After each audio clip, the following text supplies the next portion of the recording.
Big TV భక్తి సమాచారం WhatsApp ఛానల్లో జాయిన్ అవ్వండి. అన్ని విశేషాలు ఎప్పటికప్పుడు తెలుసుకోండి.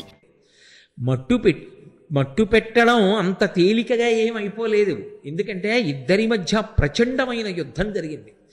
ఆయన తన దంతములతో మైరావణుడి యొక్క కంఠాన్ని కొరికేసి గోళ్లతో శరీరాన్ని ఖండములుగా చీల్చి పక్కన పారేసినా మళ్ళీ వాడు వచ్చి యుద్ధం చేసేవాడు. అసలు ఎలా మరణిస్తాడు ఈ మైరావణుడు? ఏం చేసినా మళ్ళీ బ్రతుకుతున్నాడు. తెల్లబోయారు హనుమ. అప్పుడు దుర్దండి చెప్పింది, శరీరాన్ని ఎంత హింస పెట్టినా మరణించాడు. ఆయన మరణించాలి అంటే ఒకే ఒక్క కారణానికి మరణిస్తాడు.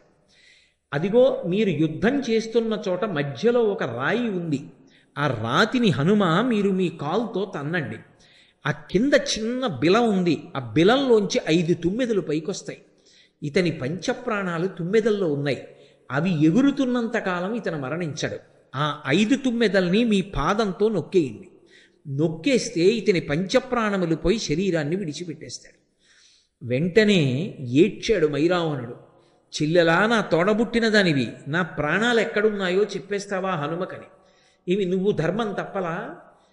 ధర్మాత్ముడు భక్తితత్పరుడు అయి ఈ రాజ్యమును పరిపాలించవలసినటువంటి నా కుమారుణ్ణి తీసుకెళ్ళి నిష్కారణంగా నిర్బంధించి నన్ను నిర్బంధించి నువ్వు రాజ్య పరిపాలన చేస్తూ ఇవాళ మమ్మల్ని ఇంత కష్టపెట్టినటువంటి వాడివి నువ్వు మరణించవలసినటువంటి అవసరం కూడా ఉంది. అందుకే నీ ప్రాణములు ఎక్కడున్నాయో చెప్పానంది. ఇక తను మరణిస్తానని తెలిసిపోయింది మైరావణుడికి. ఆ కాలితో అక్కడ ఉన్న రాతిని తన్నారు స్వామి హనుమ. ఆ బిలంలోంచి 5 తుమ్మెదలు పైకొచ్చాయి. వెంటనే తన పాదంతో 5టిని నలిపేశారు. పంచప్రాణములు పోయిన కారణం చేత విగత జీవుడై ఆ మైరావణుడు నేల మీద పడిపోయాడు. పడిపోయిన తరువాత అప్పుడు అక్కడ ఉన్నటువంటి ఆ నీలమేఘుడికి, దుర్దండి యొక్క కుమారుడికి పాతాళలంకా పట్టాభిషేకం చేసి రామలక్ష్మణులు ఇద్దరినీ కూడా తీసుకుని మళ్ళీ లంకాపట్టణానికి చేరుకున్నారు. చేరుకున్న కారణం చేత రామరావణ యుద్ధమై చిట్ట చివర రావణాసురుడు మడిసిపోయాడు. అదిగో మైరావణుణ్ణి మర్దించి పరమ సంతోషంగా నేను రామకార్యాన్ని చెయ్యగలిగాను, నా వల్ల ఒక చిన్న పొరపాటు జరిగింది, విభీషణుడు అనుకుని మైరావణుణ్ణి లోపలికి పంపాను, రామలక్ష్మణుల్ని అపహరించాడు, మళ్ళీ నేను ఆ దోషం దిద్దుకుని రామలక్ష్మణుల్ని రక్షించగలిగాను అన్న పరమ సంతోషంతో ఉన్నటువంటి రూపాన్ని ఆయన పాతాళ భేదనం చేసి పైకొచ్చి వెలిసినటువంటి మూర్తియే నైమిషారణ్యంలో ఉన్నటువంటి హనుమ. హనుమాన్ గాడి అని చెప్పి క్షేత్రం ఉన్నదే, అక్కడ ఉన్న స్వయంభూమూర్తి పెద్ద హనుమ ఉంటారు. ఆ హనుమ స్వయంగా మైరావణుణ్ణి మర్దించి పైకొచ్చినటువంటి స్వామి. ఈ మధ్యకాలంలో మనందరం నైమిషారణ్యం యాత్రకు వెళ్ళినప్పుడు ఆ హనుమాన్ గాడిలోనే ఉండి ఆ క్షేత్రంలోనే స్వామి హనుమ పాదాల చెంతన కూర్చుని మనం ఒక రోజున రామనామ సంకీర్తనం చేసి వచ్చేటటువంటి అదృష్టాన్ని మనకి కటాక్షించాడు. ఆ స్వామి యందు ఒక విచిత్రమైన లక్షణం ఉంటుంది. మూర్తిని ఇలా ముట్టుకుంటే, ఒక్కసారి ఇలా కళ్ళు మూసుకుని ముట్టుకుంటే నిజంగా ఎవరినో మనిషిని ముట్టుకున్నట్టే ఉంటుంది. కానీ అలా అంగీకరించారు, అలా ఏం ముట్టుకోనివ్వరు. అది దేవస్థానానికి సంబంధించిన వాళ్ళే ప్రతిరోజు సింధూరాన్ని అలదుతారు. మరి ఎందుకు పిలిచారో నాకు తెలియదు, కానీ అది స్వామి అనుగ్రహ విశేషమో ఏమో. నేను అక్కడ కూర్చుని ఉండగా అకస్మాత్తుగా నన్ను పిలిచి సింధూర పాత్ర ఇచ్చి మీరు కూడా ఇవాళ స్వామికి సింధూరం రాయండి అన్నారు. ఆ రోజున హనుమాన్ గాడిలో స్వామి శరీరానికి సింధూరం రాస్తూ ఉంటే నేను అనుభవించినటువంటి ఆ స్పర్శ సుఖం నా జీవితంలో నేను ఎన్నడూ మరిచిపోలేనటువంటి అనుభూతి. అంత అద్భుతమూర్తి, అంతటి మంగళప్రదుడు. హనుమ యొక్క క్షేత్రాలలో తప్పకుండా దర్శనం చెయ్యవలసిన క్షేత్రాలు 13ని చెప్తారు. 13టిలో ఒక మహాద్భుత క్షేత్రం నైమిషారణ్యంలో ఉన్నటువంటి స్వామి హనుమ. అంత గొప్ప క్షేత్రంలో మనం ఆ స్వామిని దర్శించి అక్కడ రామనామ గానం చేసి రాగలగడం ఆ రామచంద్రమూర్తి యొక్క, సీతమ్మ యొక్క, స్వామి హనుమ యొక్క నిర్హేతుక కృపా కటాక్ష వీక్షణం. కాబట్టి హనుమ ఎక్కడ ధర్మతత్పరులైన వారు ఉంటారో అక్కడక్కడ ఆయన అనుగ్రహ ప్రచోదనం ఉంటుంది. దుర్దండి ప్రార్థన చేసిందని వెళ్ళారా? దుర్దండి యొక్క కుమారుడైనటువంటి ఆ నీలమేఘుడు ప్రార్థన చేశాడని వెళ్ళారా? మైరావణుడు రామలక్ష్మణుల్ని అపహరించడం యథార్థానికి వాళ్ళు రక్షింపబడడానికి హనుమ అక్కడికి వెళ్ళి మైరావణుణ్ణి మర్దించాలి. అది జరగాలి అంటే దానికి ఏదో ఒక సన్నివేశం జరగాలి.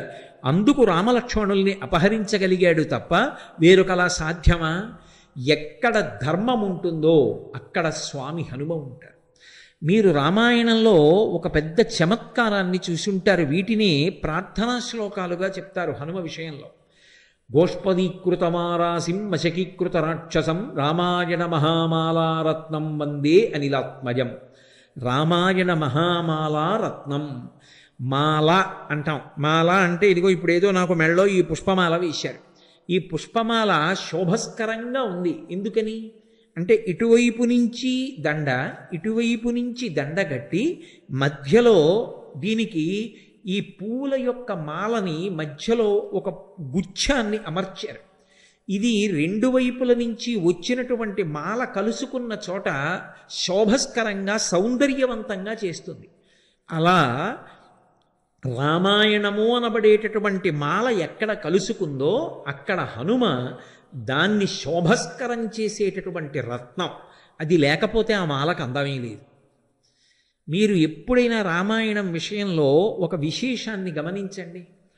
మహాత్ములు అని రామాయణంలో కీర్తింపబడడం సాధారణంగా ఎక్కడ అన్వయం అయిపోతుందంటే సీతారాములిద్దరికీ కూడా సంబంధించిన వారై సీతారాముల యొక్క హృదయాన్ని చూరగొన్నవారై సీతారాములు ఇద్దరి యొక్క బాహ్యంలో రామాయణంలో నరులుగా వచ్చారు కాబట్టి వాళ్ళ కష్టాన్ని తీర్చడంలోనో వాళ్ళిద్దరినీ కలపడంలోనో వాళ్ళిద్దరికీ మనశ్శాంతిని ఇవ్వడంలోనో ఎవరు రామాయణంలో ప్రధానమైనటువంటి స్థితిలో నిలబడ్డారో వాళ్ళు మహాత్ములుగా రామాయణంలో కీర్తింపబడతారు.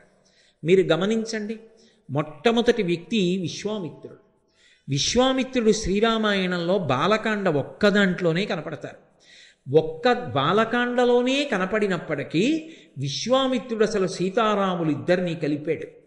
సీతా కళ్యాణం చేసినది ఎవరు అంటే విశ్వామిత్రుడే. విశ్వామిత్రుడే రామలక్ష్మణులు ఇద్దరినీ కూడా మిథిలా నగరానికి తీసుకెళ్ళాడు. శివధనుర్భంగం చేయించాడు. విశ్వామిత్రుడి కారణంగానే సీతమ్మ రాముడి పక్కకెళ్ళింది, రాముడు సీతమ్మ పక్కకు వచ్చాడు. సీతారామ కళ్యాణం జరగడానికి కారకుడైన వాడు బ్రహ్మర్షి విశ్వామిత్రుడు. ఆ విశ్వామిత్రుడు రామాయణంలో మహాత్ముడై శాశ్వతమైనటువంటి కీర్తి గణించుకున్నాడు. For more videos like this, subscribe Big TV channel.